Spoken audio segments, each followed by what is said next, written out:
Hey, welcome back to another HVAC Success Secrets Revealed with Thaddeus and Evan. We have good conversations with good people, and any good conversation worth having is worth having drunk. Cheers, my Cheers. friend. I'm excited because everyone's drinking today, which means it's going to be a fantastic conversation. And for those who don't know, Stephanie and David Postell with Anchor Heating and Air. I hope that's right. Not generally my thing. I'm taking over for Evan just because I felt like it. Phenomenal things that they're doing within the organization. We had her on back at the Women in HVACR conference, and we only spent 28 minutes on the show, 30 minutes on the show, and it could have definitely been like 3 hours in terms of the information that we could have dove into. So excited to expand and extrapolate on some of that information, but also looking back, 6 months, 7 months later, where they're at and where they're going. Also super excited for that part of today's conversation. Absolutely. And for those that don't know Stephanie and David, I mean, David's been in the business for 20 years, Stephanie for 10. She ran businesses before that as well. They were both working in the same office. Stephanie as the operations manager, David as the service manager. And the two of them decided, you know what, we need to go into business for ourselves. They partnered with someone else. That unfortunately did not work out, which we're going to get into that story a little bit. Definitely can't ruin the ending of that one. And then they finally said, you know what, we're going to do this all on our own, 100%. And the two of them own 100% of Anchor when they got into business for themselves. A wonderful brand that was done by CHIIRP. It is absolutely fantastic. But what they've been able to do with that brand in the 2 years that they've been running it is absolutely phenomenal. 550 service agreements. They've got 12 team members now, 7 trucks. And they are now doing on pace to do about 4 million this year in their second year. So truly a phenomenal business. And what they're doing in the marketing side of things is fantastic. Definitely want to get into that. And of course, you can never have too many conversations about hiring and working with the right people. So excited for all things running a successful business and the growing pains of all of that. Yes, sir. Well, and it wouldn't be possible, today's show, without our sponsors, CHIIRP, Realtime 360, Profit Rocket, and On Purpose Media. And in no particular order, we'll go with Realtime 360. Are you tired of juggling multiple marketing tools and agencies owning all of your logins? Say goodbye to the frustration and take control of your marketing with Realtime 360. Streamline your reviews, automate your social media, engage customers with live chat, track all of your success, including rankings and everything all in one place so that you can finally take ownership over all of your stuff. Join the revolution and the power of your success with Realtime 360. Go check them out at realtime360.io. All right. And now let's go with CHIIRP. CHIIRP is the ultimate automation toolbox. It really connects a lot of different things, different than Realtime 360, by the way, by some of the things that they do, rehash programs, emails, ringless voicemails, even direct mail integration, getting more Google reviews. The list goes on and on and on. But don't take it from me. David, he actually signed up and in his first month added $42,000 in revenue just in his business, just with CHIIRP alone. Cassie signed up and also added $80,000 in revenue in just 14 days with CHIIRP and some of the platforms that they're doing. So go check it out, chirp.com/HSSR. And using that link, by the way, it gets you 25% off your first 3 months and also including your onboarding. Oh, fantastic. I know. Deals. Gotta love a deal. Gotta love a deal. And last but not least, of course, we've got Profit Rocket. If you are an HVAC owner and you are looking to start growing your company, not only top line revenue, but bottom line profits, you got to go check out the Profit Rocket Business Blueprint. It has everything that Victor used to scale his business from 0 to 40 million and now exiting that business. And it covers your P&Ls, your SOPs for all your positions, call scripts, marketing plans, call processes, and so much more. Go check it out at callprofitrocket.com. And of course, we've got the Growth Summit that is coming up this September, where none other than Stephanie Postell will be on stage and delivering a very heartfelt message, I am sure, along with Mario Lopez, Andy Elliott, Wyatt Hempworth, Josh Kelly, Joe Crisera, Sean Michael Kane. The list goes on and on and on. Of course, Kenny Burns, our good friend as well, Dan Antonelli, Michelle, and Victor, along with the headliners, Amanda Triolo, Marcus Luttrell, and Tim Grover. Go register at callprofitrocket.com today. Let's go. 5, 4, 3, 2, 1. Welcome to HVAC Success Secrets Revealed, a show where we interview industry leaders and disruptors, revealing the success secrets to create and unleash the ultimate HVAC business. Now your hosts, Thaddeus and Evan. Welcome, Stephanie and David. Hello. Hello. Cheers. Thank you so Cheers. much for joining us. Cheers. Cheers. We're drinking Really bad. bourbon today. Cheers.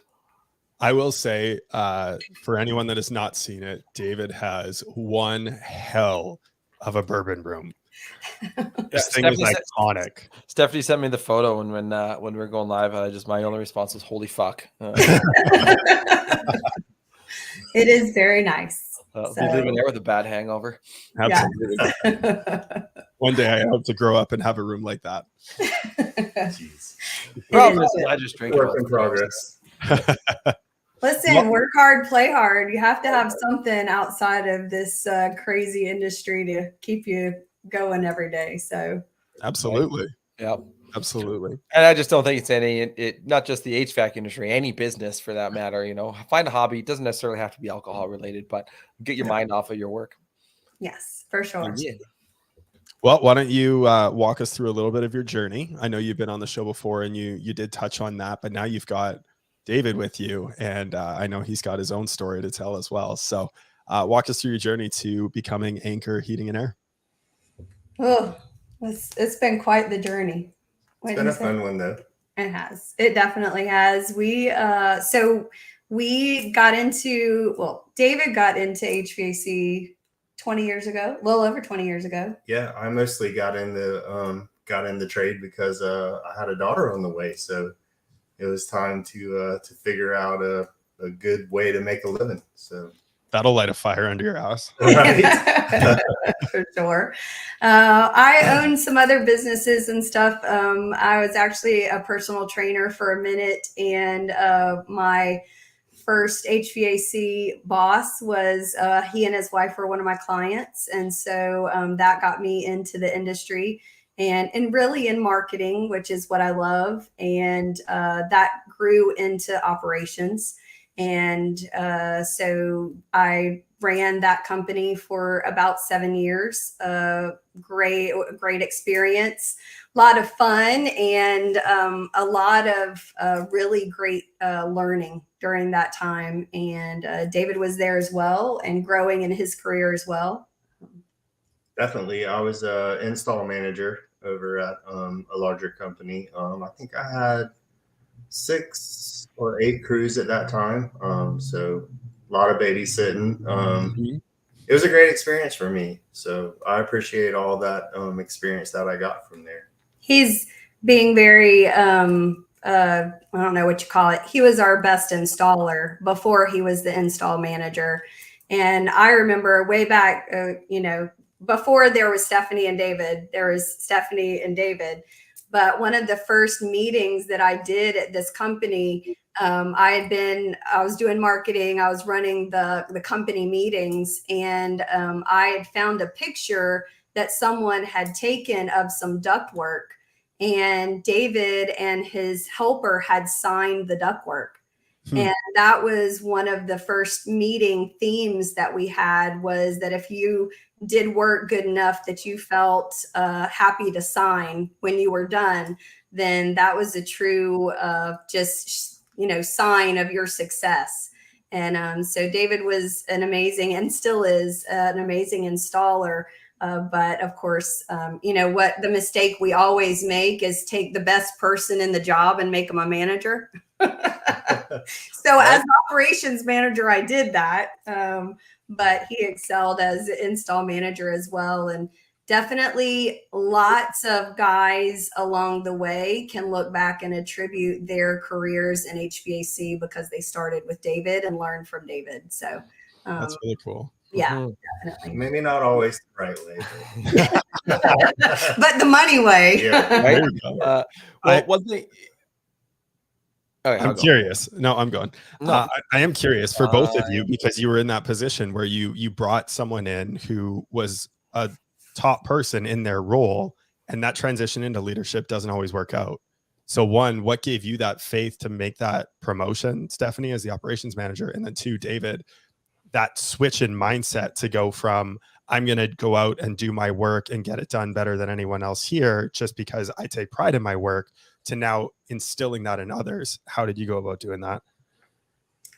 Mine was probably a little bit of immaturity as a leader at that point. Where, obviously I could see in David that he took a lot of pride in his work. He was the most efficient, the least amount of callbacks, and always the guy that we could look out the window at 2:00 and go, yep, he's leaving. He's already left. And so you just hope as a leader that you can just glean something that they're doing and how they do it so well, and try to give that to the next generation or to other people.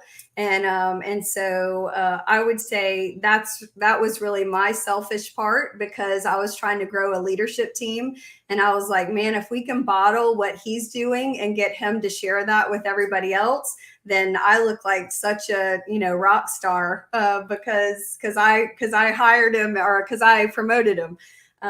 So that's where it came from with me, and doesn't always work out, but in our case, it definitely did, because as he told you, he was running 8 crews very successfully. But I'll tell you his take on that side. I was going to say, I'm glad you were able to ride his coattails. Sure. Still working out for me.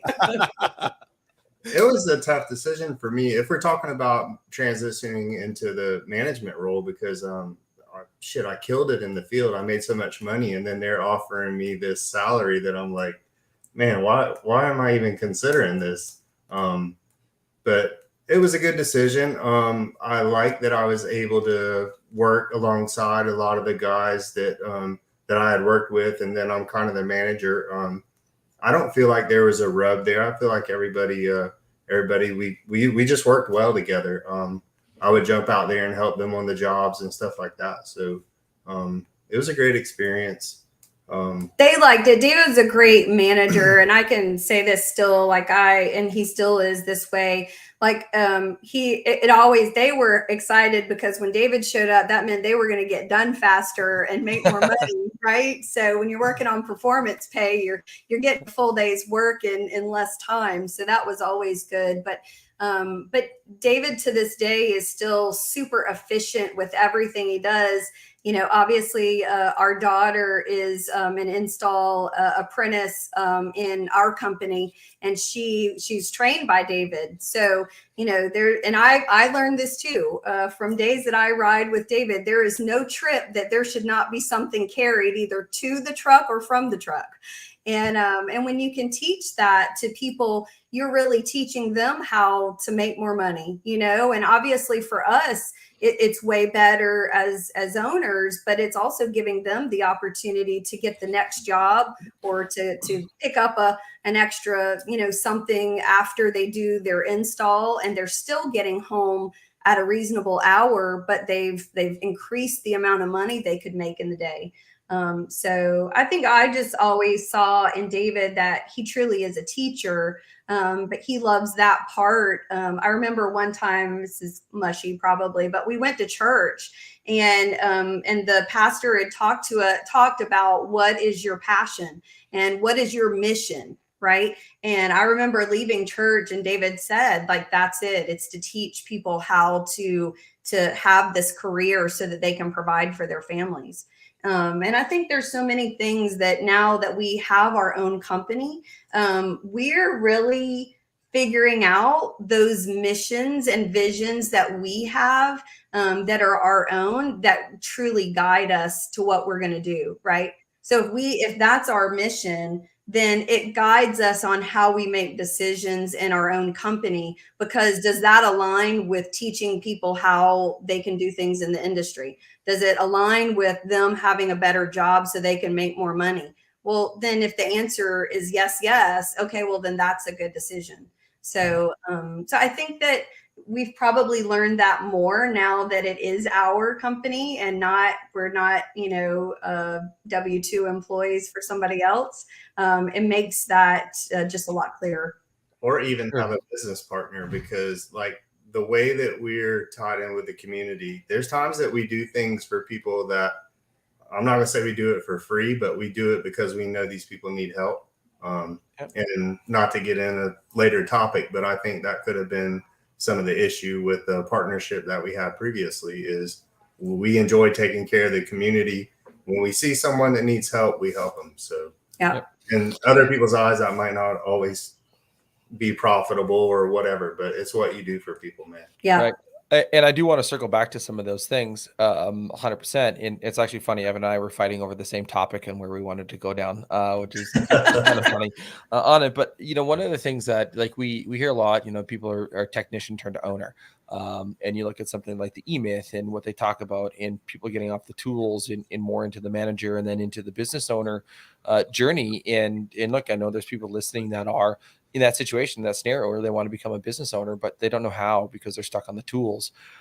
In walking through that experience, David, you know, you went from an installer, one of the top individuals, into you know, an install manager, into you know, business owner, and into general manager. What was that journey like? And if you were to explain it to somebody and the tools that they may need to acquire for themselves to be able to step into that role, what would they need to work on? Hey, don't get it twisted, man. I'm still on the tools. But We see it in the videos. It's okay. Yeah, just on TikTok. Yeah. I think that it's a challenge to get off of the tools and realize that you can benefit someone by teaching them what you know. I always struggled with that. I always would get on the job and just get in that focus and do the work. And it took lots of times, as Stephanie saying, you've got to train. Even a former boss that I had was the same way. He's like, why can't you just train these people to do what you're doing? And I was like, well, that's what I'm trying to do, but they don't always listen. But I did realize that if you train the people, then, you know, They can do 10 times more. They can do 10 times more. If you just show them, you know, easy little things like carry in as much as you can when you go up the first time, bring something back when you're coming out the attic. Like it was always a big challenge that I wanted to beat the challenge or challenge accepted and get it done the fastest and the best quality and everything else like that. So it's little tips too that I see, things that he does. Like I think a lot of our people in the industry, they spend a lot of time thinking about what's going to go wrong. Right. Let me spend the first hour of this job going,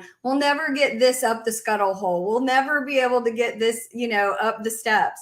And I think if you go in with a plan early, you can avoid that hour that's really not profitable for you or for us. Right.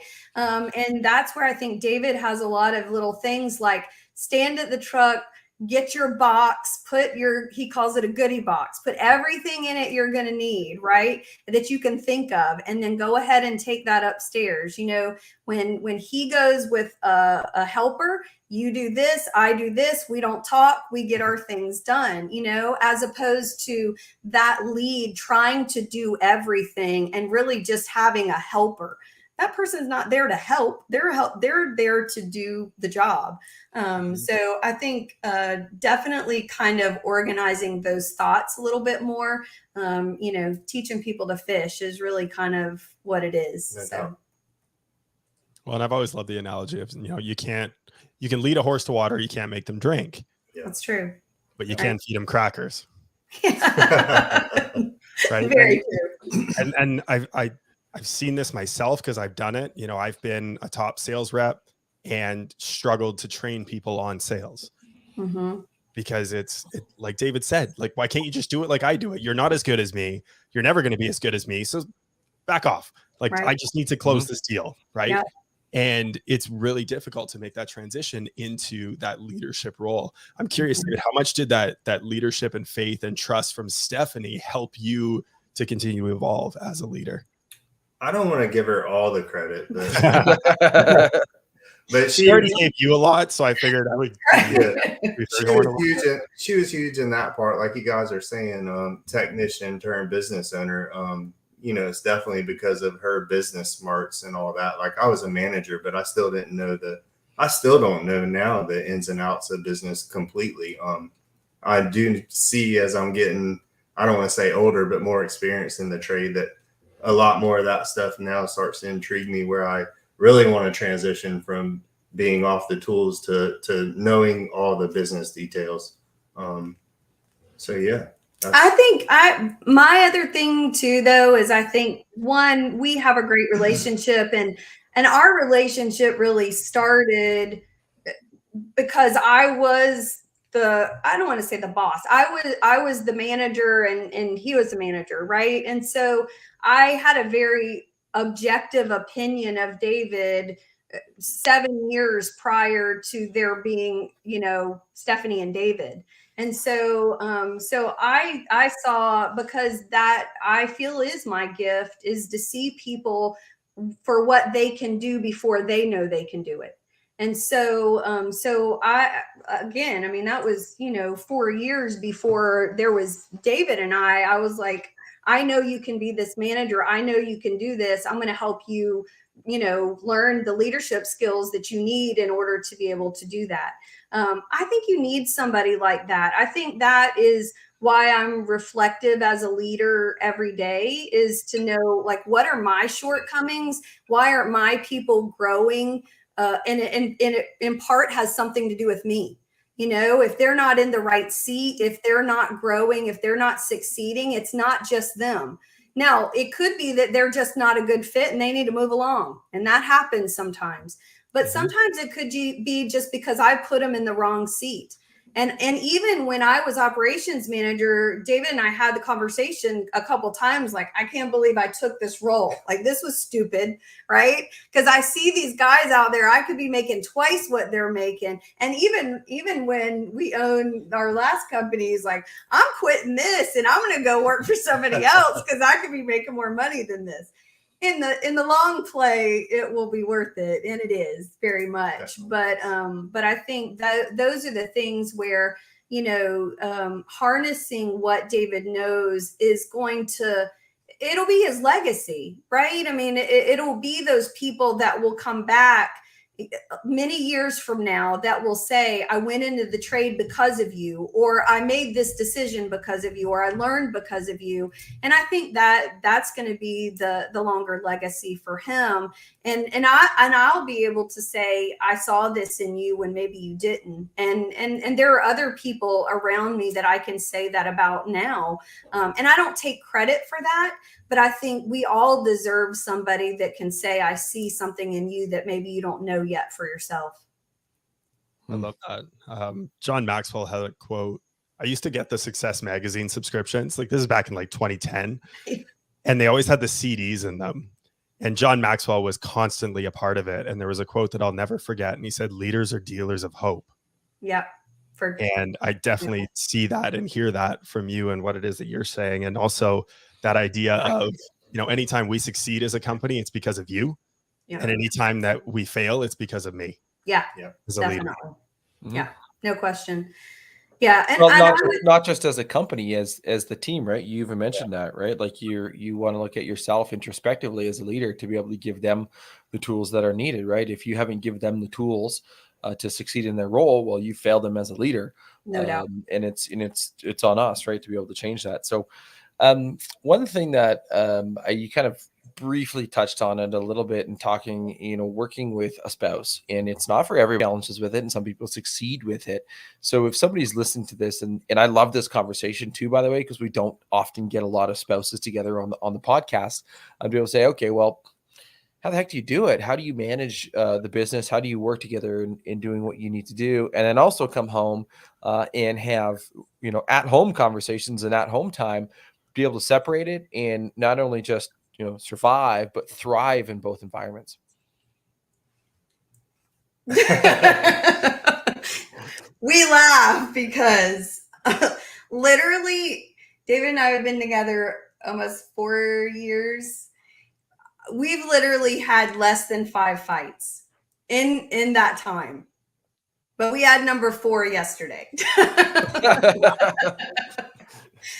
And so I'm not going to lie, like it can be tough. I don't want to say that couples can't do it together, but I think some of it works well for us because before we were a couple, we were in the business together. So like, and Stephanie understands what I go through. I know what she goes through. So it just works out well for both of us. I think that, which I thought yesterday when we were having our disagreement, which was a lot of me, but you know, it's hot as shit outside.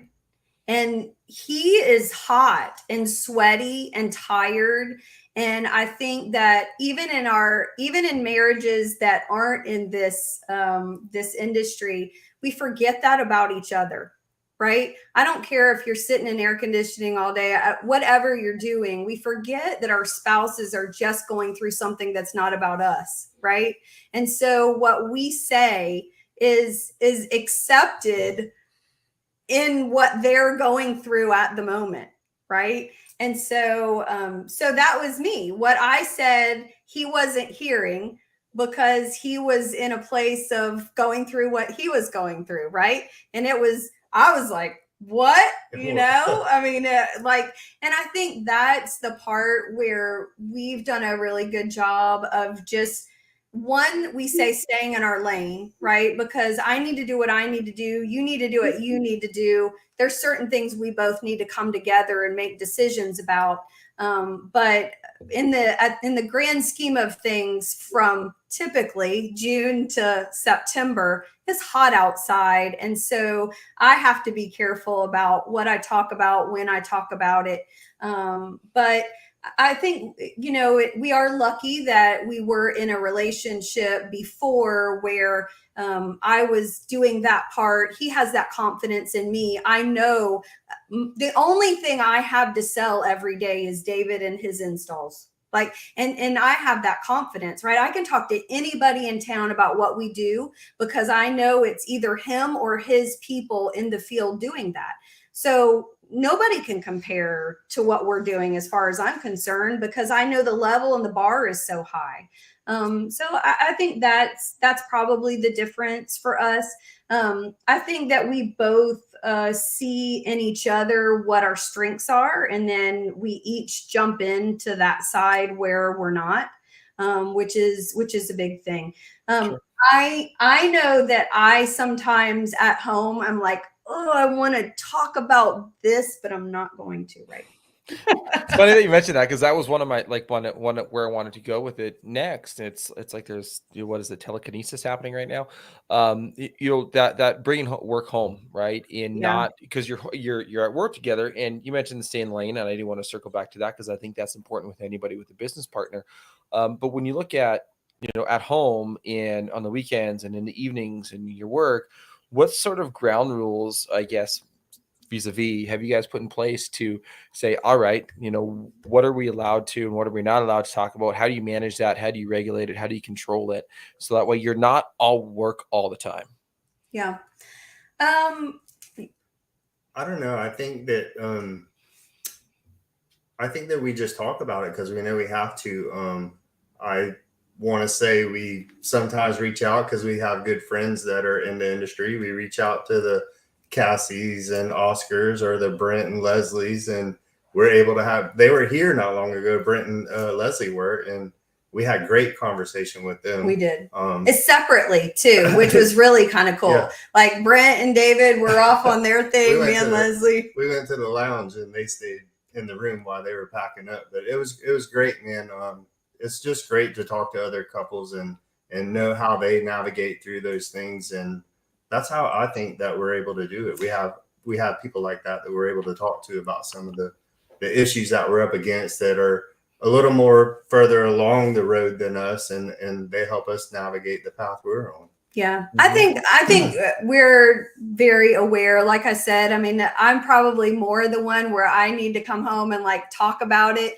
And sometimes I do because we don't really see each other during the day, right? So, I mean, our roles are are so different. Like David's really in the field doing sales, doing install coordinating, being on an install. And so we don't really spend all day together. And so that makes it a little bit different, because sometimes when we get home at night, that's really where we're downloading what happened that day, what we need to do. And so I think that works. I mean, don't get me wrong, we got a bourbon room for a reason. I mean, so we tried a lot of those bourbons.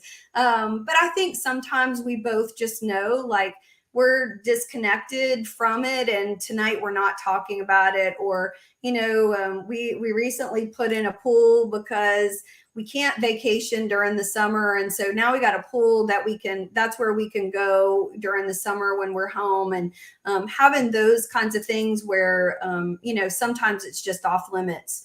But in the grand scheme of things, we're taking care of people, really. First, our employees, and then second, our customers. So we just have to make sure that we're always making good decisions. And I would say most of the time we agree, of the path, because our vision is the same of what we want it to be. I told somebody a couple of weeks ago, like, in the grand scheme of life, like, we have all we need right now. Like, we just built a house. It's super nice. It's not luxurious, but it's super nice. We have a nice car. We have a pool. Our kids are healthy. They're with us. They work with us. They're all adults. They're all functioning. We don't have little kids. We don't have little kids. We got 2 little dogs, And so our goal in this is really just take care of people and take care of our employees. Like that's really it. We're not a charity, so don't get that wrong, but at the same time, like, my dream is to come at the end of the year and hand everybody extra money and be like, oh, this was amazing. Right. And so we've decided we don't think that we need to be the biggest company in town either. We're just going to be super profitable. We're going to do the right thing, and all those good things are going to come back to us. It's really sharpened our vision of what our company is, because now we can decide who we give to and who we don't. I think we got a little muddled in our marketing, not in our marketing, but in our, hey, we need a donation for this basket. We need you to donate to this. And we're like, at the beginning, you want your name out there. So you're like doing that for everybody. Now I'm like, people need heating and air. Can we give that? And so last Christmas, we had a lady that we ended up, it was just, the stars were aligned and God was just on our hearts. And we ended up putting her system in for free between Christmas and New Year's. It was amazing. We all showed up. We spent the day there. And we just decided, like, that's what we're going to do every year, and maybe this year it'll be 3 days between Christmas and New Year's and not just one. And so that focuses a lot more, and it makes every decision throughout the year so that we can be profitable, so that at the end of the year we can make it count. So. No, there's a lot of golden things within that whole random thing. So I'll get a couple out of my way, and then maybe I'll segue over to Evan to lead it.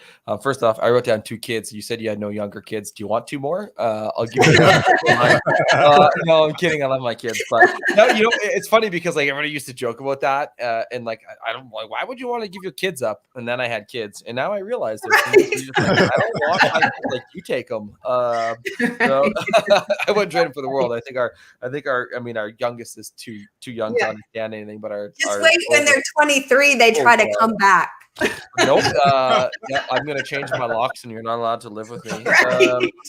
But the thing, there's one important piece, and then Evan, and we can take it from there. Maybe we transition to the random question and then go back for it. That I wanted everybody to hear loud and clear, and I believe that everybody needs to hear this loud and clear, is because there's something in here that the Instagrams and the Facebooks and the TikTok worlds of build this business, do this, build it here, grow this, get to 50 million, get to 100 million, do it, me, right? I've done this. You should do this too.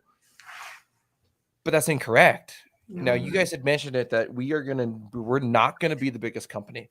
We've made this decision. We know where we want to be as a company. We've made this decision because you've in line with your vision and your values. And it's okay not to grow to a 20 million, a 50 million, $100 million company if you don't want to. That's right. We just had dinner with Victor when he was in town, and I mean, he was a great enlightenment on that for us. Yeah. You don't have to be that big. It's not necessary. Yeah. Nope. And profitability, and I just talked with Michelle the other day, and same thing. It's like, if we can be, you always hear this as a leader and a business owner, well, if you're not growing, you're dying. Well, does growth always have to be top line revenue? What if I'm growing my profits? There's nothing wrong with that. What if I'm growing my people? Growing our name, growing our brand. I think there's so many ways that you get this very tunnel vision when you first start out that you're like, oh, bigger is better. Well, I don't think that, honestly, because what I hear from people, and please don't mistake, we understand people are selling and they're getting bigger and they're going with bigger platforms, and there's nothing wrong with that. But what we are literally capitalizing on right now is still local and people that don't want to feel like numbers. And so why can't we be who they are looking to for that? Why can't we be the company that is able to attract more people to work here because we care about you hanging out with your family on the weekends. We want you to have a great life. We want you to make lots of money, but we also want you to be happy. Is there anything wrong with that? And to me, that's winning. Like, we will feel like we won if we do that for the people that are on our team. So that's growing. That can be, to me, that can be growing. I think when you get that mindset, it takes away the have to have this huge top line revenue that honestly doesn't mean anything if you're not profitable anyway, because back to running a charity, that's what you're doing. Right. Well, you look at it, if you're a $5 million per year business and you have a 20% margin, that's $1 million in profit. If you're a $20 million per year business and you have 5% margin, that's $1 million in profit. Guess who has more headaches? The person running the $20 million business. Guess who can't do as many things for the team? The $20 million business, right? Yeah. And so it really looks into, going back out to that, what is it? Profit is, what's vanity. Profit is sanity, or revenue is vanity, and profit is sanity, right? And really, you look at that, what's the EBITDA? How can you actually dive into that? But then when you have good margins, now guess what you can do? You can take care of your people even better, and that's an important part. I think it's not an episode of our show unless I see people, product, price. It's like Evan and Tony Robbins, but in this case, it's people, product, price. But there's two prongs on people, and that's your own internal people and your customers, and you nailed that part. Yeah, definitely. That's the most important to us. And I think that has continually, as we have grown through our former company and now, it's those people that, again, we see their potential and what they can do, and that we know their experience is what they're bringing to us, and they can do more, and we can all do more with less, which then keeps us profitable. And then we can take care of them in the way we desire. So. No, 100%. And it's funny because we had Victor on the show. The first time we had him on the show was back in 2021. And I think he was like our 30th episode or something like that. And when we had him on, he was projecting to do 30 million that year. And he ended up finishing the year, I think, at 18 million. But it was because he shaved off all the bullshit and cut down to just profits. Yes. He was almost bankrupt after he ran that first, at the time it was Service Hero event, right? And then he dove into how can I become more profitable, and he figured that part out. Then he continued to grow from there. Just had another client call where he's actually going to have a horizontal year this year in terms of revenue. Why? Because he added an extra service line, and he's diving in to make sure it has a super strong foundation. He's also not running any paid ads, and he has become more profitable and more efficient. Increasing profits, horizontal revenue. Yeah. Win. Well, charge more, for your services, deliver more, and do less work. That's what it's all about, to be honest. I mean, that way we can take care of those people for sure, with wanting to be off, wanting to take vacations, but they've made enough during the busy season that that's okay for them. And even back to, how about take vacations during the summer? I want to be that company, right? All of these people, their kids aren't off during the school year, right? So I want you to be able to take off and do those things. So, there's some things that you can't do at the beginning of your company, but as we grow, that's who we want to be. We want to be family oriented. We want to treat people well, treat our customers well, give them what they want. And we want to just be the place to work. So I love it. And it's funny because when you mentioned that you put in the pool earlier, so that because you can't take vacations, I wanted to interject there, but your rant was really good. So I didn't want to. I was like, yet. You can't take the vacations yet in the summer. That's it. Our fall is definitely pretty packed this year with travel, but I mean, we were on call yesterday. It was 4th of July. It was our turn, and that's okay. I mean, that's our team got to go and enjoy what they were doing, and there's nothing wrong with that. Before you get into the random question here, Thad, I do also want to talk about the fact that you mentioned gratitude.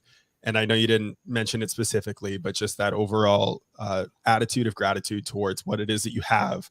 And this comes from a lesson that Thad's talked about many times as well in the show, the book, The Gap and the Gain, right? Recognizing how far you've come to where you're at, even if you're not where you want to be yet, that's okay. Taking a look at how far you've come and all the things that you have and being grateful for that, and then understanding where it is that you want to go and the business that you want to become. I think all of that's phenomenal. So I just wanted to recognize you for that. Thanks. You. Yeah, we've been through it in the last 4 years, so we're very excited. And you guys' story is instrumental. I don't think we really need to. We don't have time to get into the story today, but if you do want to check that out, we had Stephanie on the show.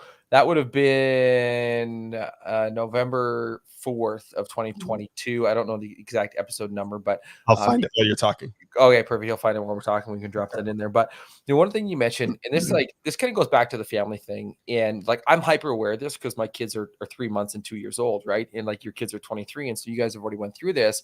This is also something that I want business owners to hear and understand. And I've watched a lot of videos around this. I've watched a lot of concepts around this. And one yesterday or the day before, I don't know if it was actually Evan who sent it, and probably my wife. But I also am innately aware of this, is that when you're building a business, oftentimes people will say, okay, well, I'm going to build my business for my family. And you might have a young family, or in this case, your guys' family is older, but I'm speaking to a general audience here, in that if your kids are young, if they're under the age of 10, think about this, is that you are your kid's best friend. You are their world up until they are 10 years old. And at 10, they start to transition. They get other friends, etc. And even kind of before that, but especially the years 0 to 5 years old, right? And so some people are going to say, well, I'm going to spend all my time at the office and building my business for my family. But if your family doesn't want that, right? Well, if they don't, you know what? If they're under 10, take that vacation. Yeah. Right? Take that time, spend with it, right? Take that time off, work later in the evening after they go to bed, but just give them that time that they need. And then take your vacations, right? Yeah. So just something to be, I'm hyper aware of it right now because I'm trying to be present and in the moment with my family when they're young and doing that. And that's part of why I like running the business that we have. With episode 104. Episode 104. There we go. You have to be very on purpose. Yep. Right. Yep. There you go. So hence the name, our company name. On Purpose Media. And of course, our random question is one of my favorite parts of the show. It's a random question that kind of in this case has something to do what we're talking about in the show, but nothing really specific to HVAC related. It is brought to you by On Purpose Media. We are your local home service marketing experts, and our specialty is helping HVAC businesses crush it by getting their phone to ring, closing more sales, and growing their market share. So hit us up on purposemedia.ca/marketing-analysis. Assessment? There's no question mark at the end. It is marketing-analysis. I was trying to remember it off the top of my head without pulling it up. So there you go. I have it. I was in the middle of my readout for us, and I have nothing written down for it. So there you go. If you're ever questioning your marketing and you want us to give you a free second opinion, that's all that is. Free second opinion, no obligation. Hit us up. Evan fills them out. So blast them. We have question 1, 2, 3, or 4. David, since you're technically kind of sort of new to the show, what question do you want? Do you want me to read out question 1, 2, 3, or 4 to you? 3. 3. All right. What is one habit your partner? What is one habit of your partner that you used to find cute, but now makes you roll your eyes? Oh, Jesus. Well, she likes this public speaking thing, and she's very good at that. She's very long-winded, so. See, when we're in the grocery store, we run into someone we know. I'm like, I'm trying to get this shit and get out of here, and she's like telling them all about the business and everything else. And I'm like, let's go, man. She's always marketing. She is. So. right? I mean, there's a purpose behind it. What are you talking about?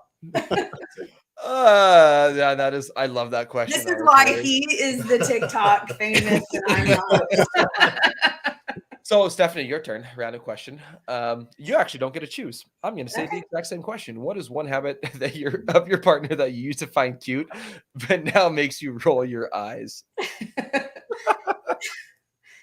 Isn't it crazy you get to go second so that right, you I'm like, can, that's not really fair. I don't know. I don't. David's not really one Come of on, those. there's something. Oh, that sounds like a cop out. Yeah, I don't really. I think I could answer that for her. you It's probably because I have a hard time thinking about what I say before I say it. I just say it. There's nothing wrong with that. Okay, so his ADD used to be really cute, and it's not really cute anymore. I'm like, did you take your medicine today? Did you take your, what is Adderall? Yeah. Can I finish my sentence before you answer?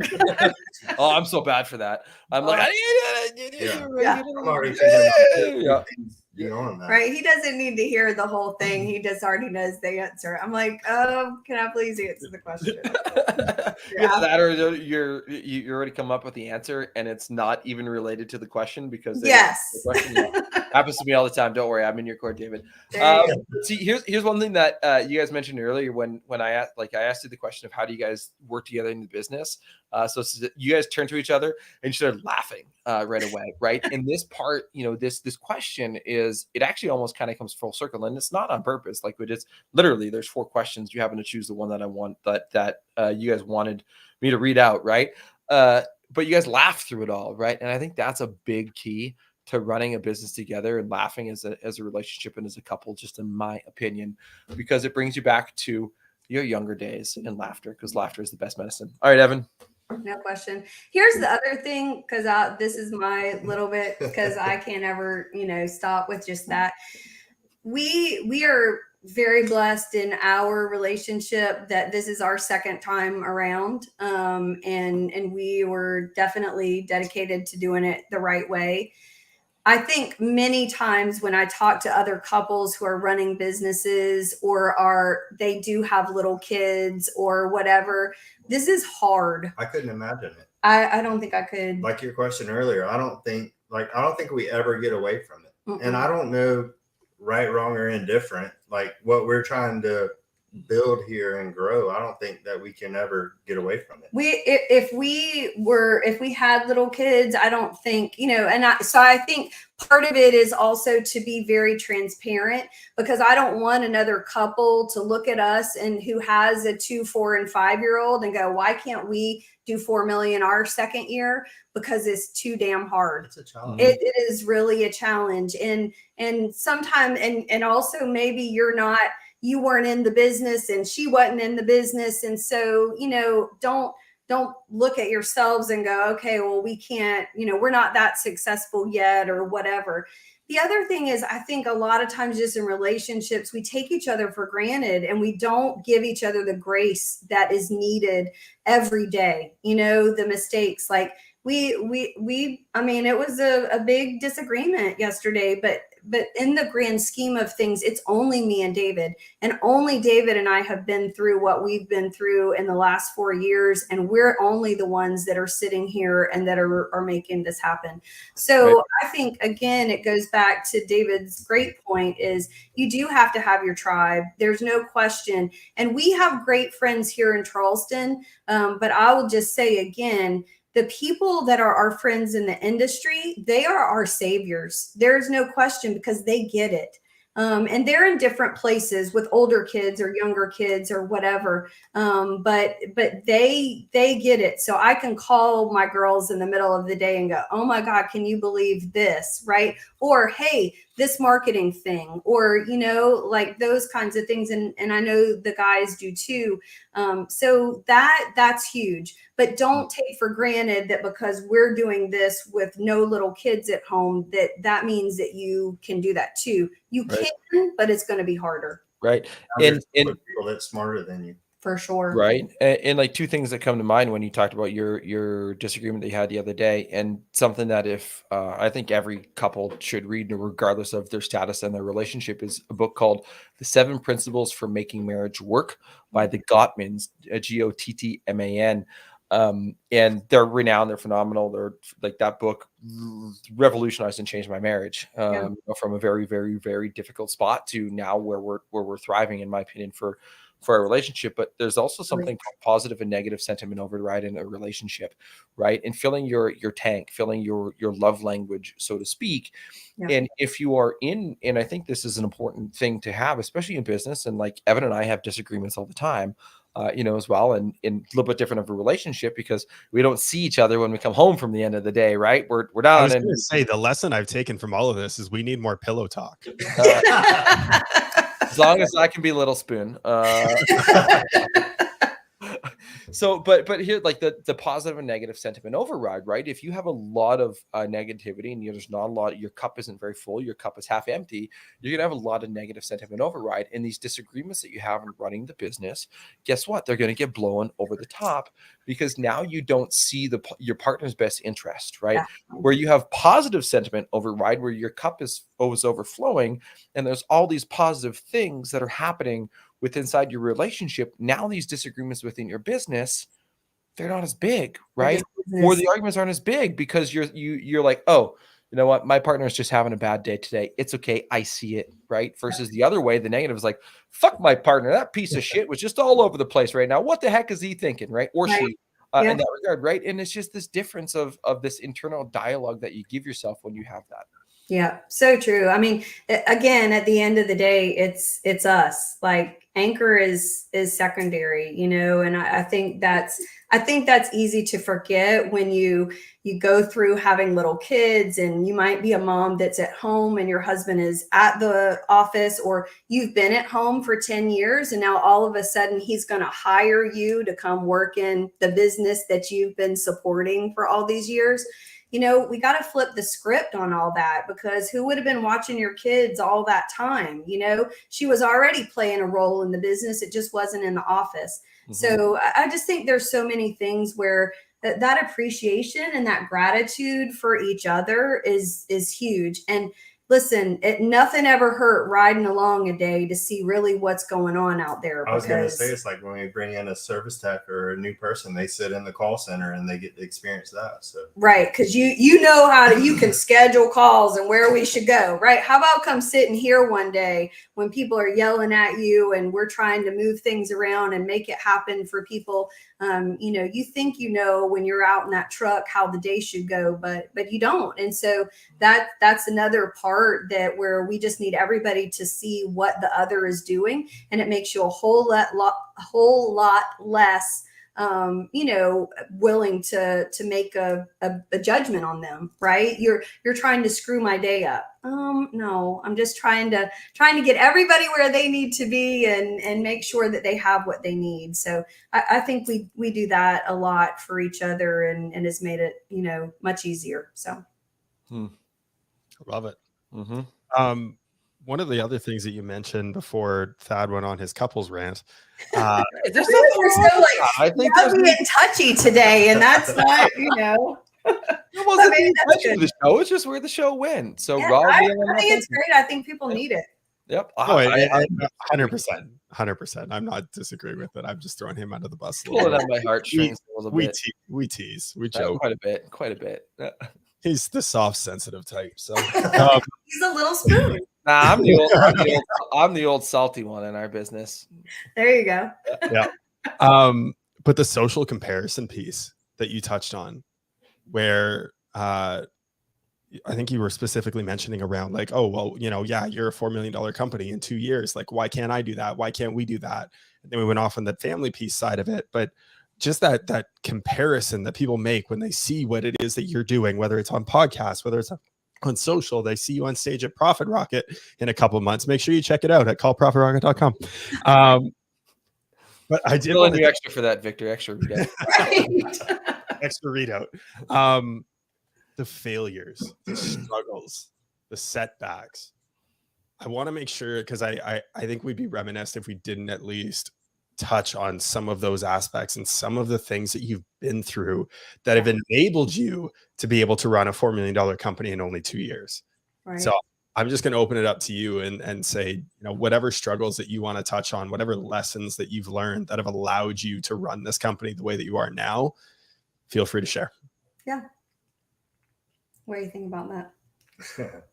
I think that if you think that you can do it, go for it. Don't bring another person on that is throwing money at you and tells you that you can have money to be this big company that you don't need to be. Like, do take care of your people, grow a company that you take care of customers, take care of your employees first. I think, and you'll enjoy it. Definitely. You know, here's the real thing. We've been through a lot in the last 4 years, but we also went back to church in that time, and our relationship with God changed a lot. Because we didn't even know that it was going to be that. And that was our saving grace, because we didn't even know what we were about to go through. But it has also been something that we also look back to, and we were like, wow, like what the path that we were led down, we would never have known. But I think at the same time, having an attitude of gratitude, like you said, all of the time, being thankful, because now my dad has always said that if you changed 1 minute from what happened from then to now, you wouldn't be where you are. And we wouldn't be here. And how terrible would that be to not be right here with you, being able to share our struggle and our success with people. And so when we look back, and we've done this many times, we've said how great it was that we worked at this company, and what did we learn at that company? We learned how to grow. We learned the technical aspect. That owner was very into the technical side. And how many times have we come back to that? We had this person that did that or did this, and I learned how to manage them and grow them. We wouldn't know that. We made this relationship with another person or a company.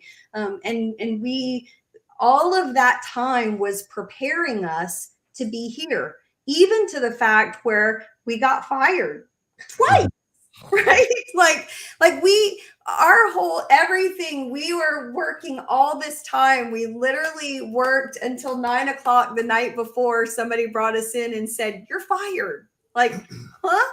But wait, how do you get fired from a business that you're owning? How does that happen? Check out episode 104 for right. Hit that download icon on your Spotify or iTunes and bump our numbers. Right.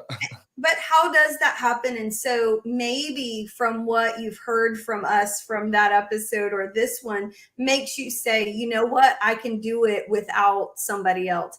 David said many nights when we worked for that company, we could do this ourselves. And I was the one who said, I'm not sure that we can, right?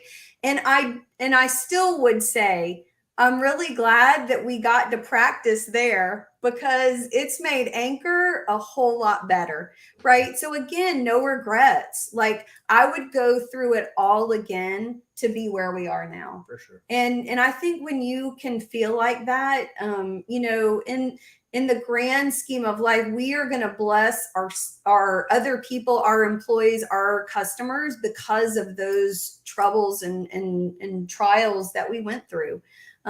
So I think there are a lot of people that don't have that attitude, and I get it. They've been through other stuff. They maybe don't have the faith that we have or whatever. Maybe we can give them some strength there.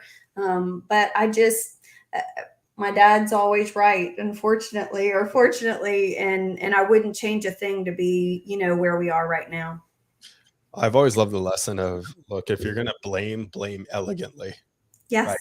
Like, yeah, okay, because of you, we suffered here, we struggled here, we went through this shit, and we also have this now, and we have, right? Like, we're grateful for all these other things too. That's right. You see this a lot in kids where they grew up in broken homes, right? Dad left, but because of that, I became more resilient. Yeah. Right. And when you have that kind of a mentality and that kind of an outlook on life, you're only going to improve. You're no longer going to put blame on other people and then make excuses. And now it's other people's problems, not mine. Right. But there's so many things that you can take in a lesson from that. You know, it is difficult. People do have broken homes. They had moms or dads who didn't treat them the way that they should have been treated. And again, you know, my dad would always say, well, they're dead. So like, what are you doing? Like, you're still blaming them. They're gone. You're just, you know, doing what you're doing here. So stop. Right? All you have to do is just stop. And because they're not suffering anymore, you're the only one that's suffering, and you're making the people with you suffer. Right? So I listen, I know it's not as simple as that, but I think there's a lot to get from that, where, you know, you can decide what tomorrow looks like. And when you wake up and you're happy and you're grateful for whatever it is, it multiplies. And I think we've just seen that happen over and over. So For sure. Why are you laughing? I'm just laughing. Thought it was great. We'll have to rewind the playback on this and see if you rolled it. That. Another habit. Yeah. The marketing side of things, I'd be remiss if we didn't touch on this. I know, David, you are TikTok famous with over 1 million views while you insulated the ductwork. Who would have known? Right? Who would have known? The thing, here's spoiler alert, you don't. Right? You don't. Well, and that's the beautiful thing about social media, is that the more you create, the more likely you are to succeed at it. Sure. Yeah. Well, you know, truth be told, I made that video when we were hanging out in the warehouse. And then I think it was probably one night, which I'm usually up till 2:00 in the morning watching TikTok or making TikToks. So I made that TikTok at like 2:00 in the morning. And, you know, I watch our videos. So I closed out. I woke up in the morning and there were 10,000 views. And I was like, what happened here? And then I closed it out. And about 2 hours later, I opened it up and it had 40,000 views. And I was like, oh, Lord, I think we're going viral for the first time. So who would have known, right? I mean, it literally was, you know, David wrapping ductwork. But this is the thing. This is, you know, my love for David. Like, I love the way David wraps ductwork. It's really awesome. You know, I mean, it's a craft. And I think that's what resonated with a lot of people, is that in our industry, it's part of that is a dying craft, you know, because there's so many people that aren't able to teach it. And so like, just to see him rip out the insulation and flip it over and, you know, do the stapler. He was teaching Haley. He was showing Haley how to do it. And, you know, then it's always nice to have a little kick at the end where he kicks it out the way. Right. But so many comments from guys who said, I didn't know how to do it that way. did you know how to do it this way? Right. Why don't you have knee pads on? What else? 'Cause I don't do this shit. Right.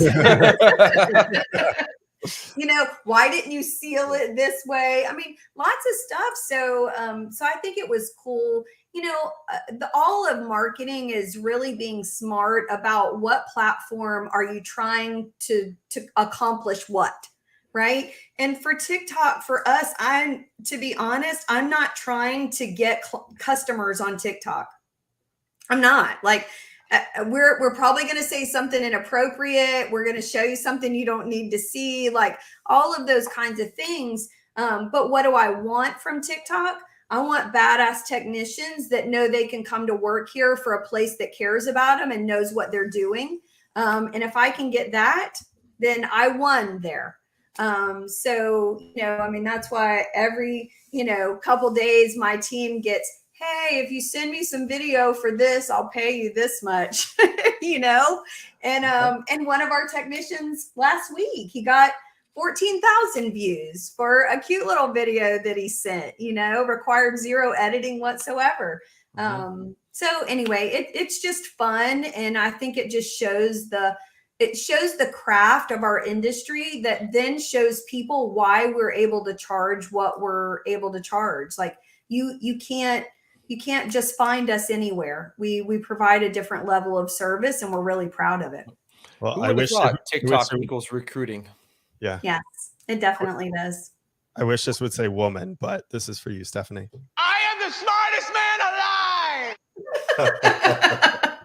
I'm going to use that. What you said about having content that is contextual to the platform and knowing what your outcome is, knowing that it's not about getting customers every single time you post content. No. And understanding what is our win here. Yes. Yeah. It's huge. And getting everything off of that. Like that is like, I can't tell you how many times I've shown your video now to clients and even to prospects when doing sales calls of like, you see this, right? You see what they're doing. Right. Yeah, just go do that. Yeah. That's it.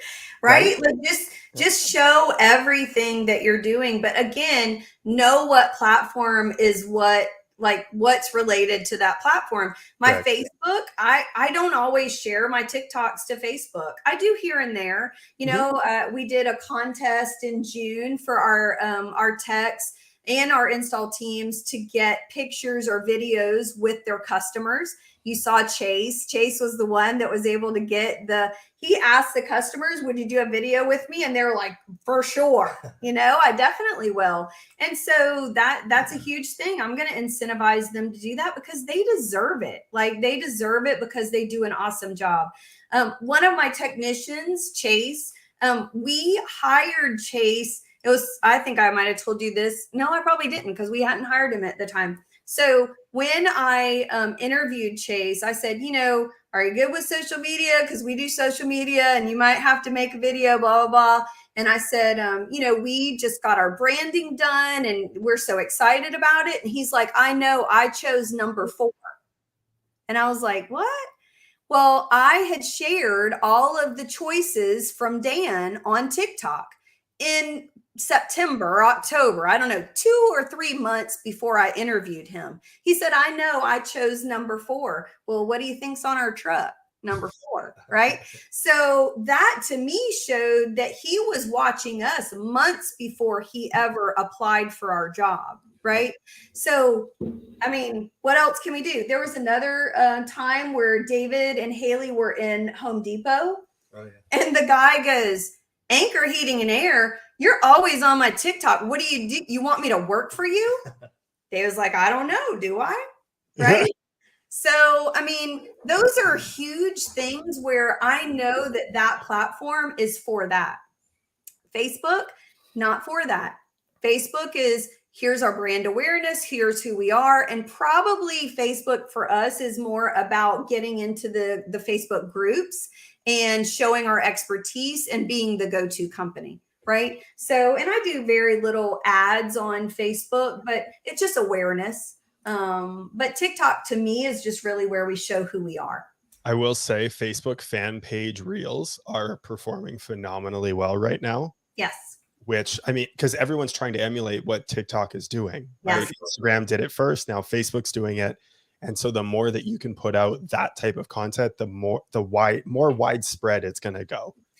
Yeah, well, I also, if in the background there is no TikTok, then at least you have it on Facebook so that, you're not dead in the water. But I will also say that one video that David did that went viral. So we went from 1,800 followers to today we have 4,600.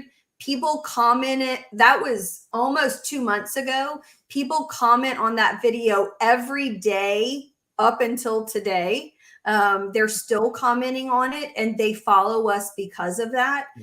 So the value in constantly and consistently posting there is huge. Right. And I will also say YouTube Shorts. I didn't mention that, but that is a phenomenal platform, because when you think of what YouTube is also a search engine. Yes. Yeah. And so the longevity of the shorts that you put on there with the videos and the content is incredibly impactful. Yeah. I also want to talk about your social involvement really quick, because what you're doing in the community, you mentioned it a little bit in terms of giving back and providing systems now instead of donating gift baskets. But we've also seen you do pop-ups, you've done community events, you're showing up in the community, you're active in it. Talk to us a little bit about your marketing strategy around that and why that's important to you. Yeah. You want to tell them? No, that's all you.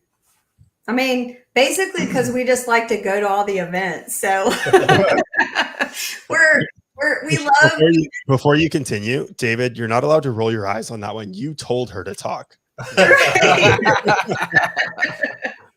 You like it too. So I do, yeah. well, we love going to concerts. Obviously, that kind of feeds what we like to do.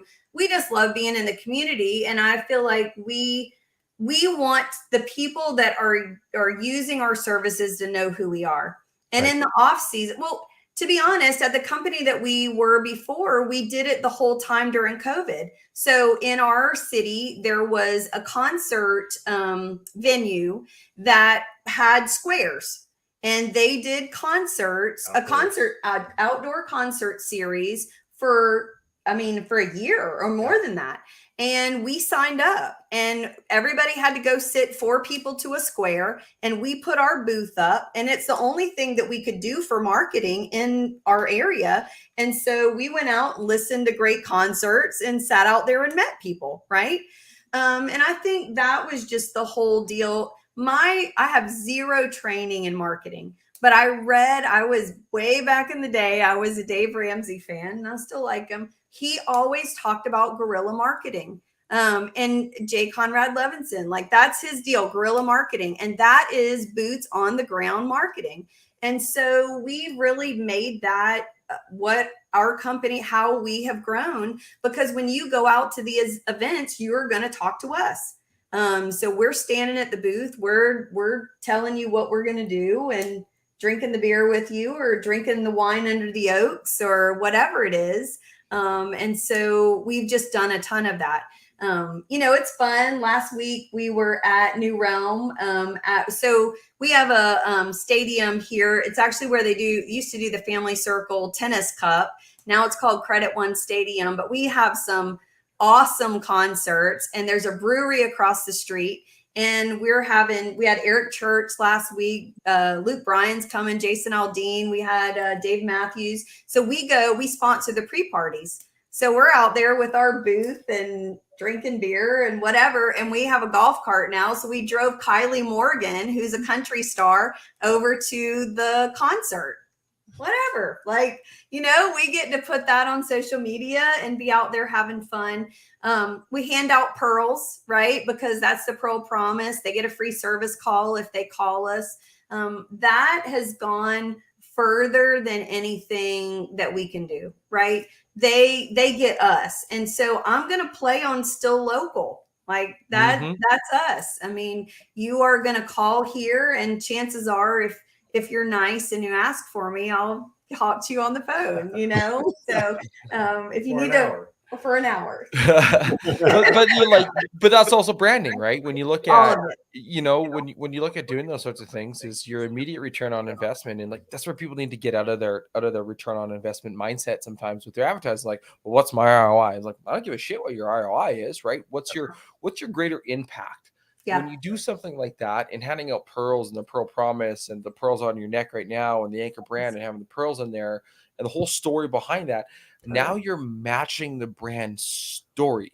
That's it. And when you match that brand story with those sorts of things that you're doing, and like, you know, almost like the guerrilla marketing sort of an aspect of things, right? And go like grassroots, right? And being involved in your community, people see that, people see you, people see that, people see you, people see that, people see you. Hey, my AC is broken, or, you know, AC repair near me.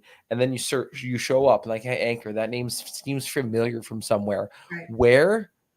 Well, it's all the other things that you did leading up to that. That's right. No doubt. Yeah, there's no question. And I would say, so that would be one other thing, though, that learn from us is that, one, make a plan to start your business, right? I've said this many times. I've talked to many guys who literally were in a truck working for somebody on Friday and decided on Monday they were going to quit and start their own business. That's never a good idea, right? At least give it a month or so to think about it. But what we did the second time around is said, we are going to go all in. And for us, Dan Antonelli and branding was all in. Like, it just is. I mean, you can have somebody else do branding, whatever, only the best is what we decided. And when we made that choice, it hurt my heart to drive for 6 or 8 or 10 months, whatever we did with white trucks, because that's not who we are. But I wasn't going to wrap them and then wrap them again, right? Because if I could do it all over again, I would make sure that that was in my budget to do it all over again, because that is our story, right? And he does some beautiful brands, and maybe there's not as much of a story behind it, but hopefully there's something that resounds in his whatever he gives you that is your story, and that you can say, this is why we do business or whatever. And I know I have lots of friends that has become, you know, once we got this mascot or this logo, then we realized this is what it means to us. And that's what people want to hear. They do business with people. They don't do business with companies. And so when they hear your story, then it means so much more to them. You know, we're just lucky in the fact that my pearls, you know, it means a lot to me and to us, and we can kind of wrap that around everything else that we do. And it's something memorable. So it has led us to be able to private label our own equipment, you know, many things, because you're not calling Daikin or American Standard or York or whoever when your system breaks down. You're calling Anchor. So why would I have another label on your system that you're buying from me other than the company that's going to come fix it? And because we feel confident in the work that we do, then we can put that label on there. I'm happy to put it anywhere. Love it. This has been an absolutely fantastic conversation. And I know one of the things that we talk about at our company now is growing the market share. And with that, one of the things that we're going to start tracking is brand searches over everything else. Because if we can grow that brand search, we can grow market share. And I think you're doing a fantastic job at that through your social media. I bet you if we looked at how many searches are for Anchor Plumbing, that number is only going to skyrocket over the coming months. We do need to wrap it up. So I want to make sure that we hit on all of these things here. So if you want to reach out to Anchor Heat and Air, check out their website. It's a phenomenal website done by a friend of ours, Eric Thomas. Love it's the work. Pretty badass. I'm just going to say. That guy's pretty awesome. It's no on purpose media website, but it's pretty good. It's a pretty good site. We'll give you that. But if you have questions for Stephanie, reach out to her at spostell@anchorheatingandair.com. And of course, you can check out their Facebook page. Come on, there we go. Facebook.com/Anchor Heating and Air LLC, and the world famous David Postell, you can reach out to him at TikTok at Anchor Heating and just search Anchor Heating and Air on TikTok. You'll find them. He's famous. There'll be like 1,000 pictures of his face on there. That's It's right. phenomenal. You know, when we for our first year, you know, we had a 1-page website because again, we were waiting to do everything at one time. And when people would search us, what would come up was TikTok. I mean, like, that's it. So, you know, you got to have that too. But no, you capitalized on a tool that was coming out that was up and coming, and you jumped on it early, and you've continued to run with it, which is the more impressive part. Yeah. Yep. Well, we would say to you guys, like, y'all make this industry fun. So thank you for what you're doing. We were so glad that we met you both. And I haven't met them. Where are y'all going to be soon? Right? Your Better be bourbon a room. Profit Rocket. We'll be at Profit Rocket. We'll be podcasting there. So Okay. Well, we will definitely be there. So we'll grab some drinks on whoever's sponsoring the event. there you go. Before we go, though, we do have one final question. What is, and I know, Stephanie, I think you would have heard this on the show that you did with us back in Phoenix, but David, for you, what is one question that you wish people would ask you more, but they don't? One question that they would ask you that they don't? Yeah. It would probably be to, I don't know if I'm going to say it right, but to take the leap to just do it. Like, if you believe in yourself and you think you can do it, like, just do it. Like, don't always work for the man. There's nothing wrong with that. Work for the woman, right? There you go. Yeah. Yeah, I would say mine is, you know, I answered mine before, obviously, but I would say if you're thinking about going into business with your spouse, I would say, yeah, ask somebody, you know, ask us for help. Please ask, or, you know, how can we make or help you make less mistakes and make the decision to do it, because you know, there's no reason. Somebody's already done it. You don't have to do it from the beginning. You can ask somebody that's already done it, and maybe it'll help you get to a different place faster. But I think sometimes we feel like we can't ask because we're embarrassed, or, you know, whatever that is. And we're here. Please ask us. We're happy to help. We don't know everything, but we know a lot of people, and maybe we can just direct you to the people that do. Love it. Connectors. Mm-hmm. Thank you. And drink good bourbon. Yes. Back here tomorrow at 3. Right. Can we just like podcast every day? David's like, oh, I'll be on this podcast every time. That's actually was written into our business plan. Our retirement plan is Margarita Mondays, Tequila Tuesdays, Whiskey Wednesdays. Yeah. Thirsty Thursdays. Yeah. Just wait until we tell you what our next chapter is. Like, it's a good one. So yeah, our next plan is a bourbon and wine tasting room. And we want to have that in Charleston. And so that's our next thing. So Sign me up. I'll be your first customer. right. We want to have fun. So Amazing. I love it. I can't wait to come try it. there you go. You're welcome here anytime. Stephanie, David, thank you so much for joining us. Thank you for sharing your wisdom, your nuggets, being vulnerable, and giving some insight as to what annoys you about your partner. But truly, thank you so much for just being honest and vulnerable, and appreciate your wisdom. Thank y'all. Thank you, We guys. really Yeah. enjoyed it.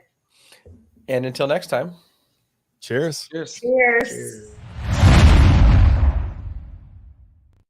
Well, that's a wrap on another episode of HVAC Success Secrets Revealed. Before you go, 2 quick things. First off, join our Facebook group, facebook.com/groups/HVAC Revealed. The other thing, if you took one tiny bit of information out of this show, no matter how big, no matter how small, all we ask is for you to introduce this to one person in your contacts list. That's it. That's all. One person. So they too can unleash the ultimate HVAC business. Until next time, cheers.